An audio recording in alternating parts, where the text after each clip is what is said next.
করা যায়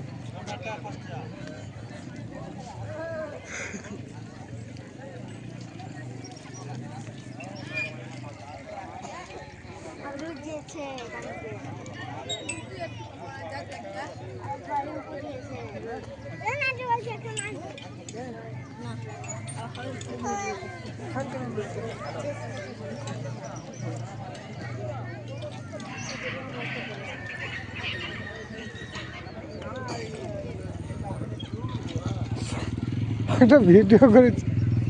ছেড়ে দেয় না यार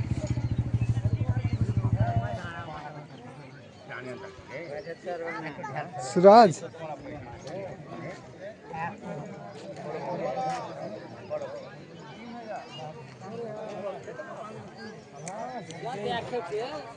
ভাই যা দেখাচ্ছে তো 6-7 কেজি হবে ওইটা খাতে যা দেখাচ্ছে এর খানিক মানে কেজি কতখানি খাবে তো হিসাবই পাওয়া যাবে না ও খালি দেখেন কতখানি ক কেজি হয়ে যায় না 1 কেজি 12 কেজি এমনি লম্বা 1 কেজি সেটাই তো কতখানি एक खानी करके क्या बने रखल मरगा रात में जमाए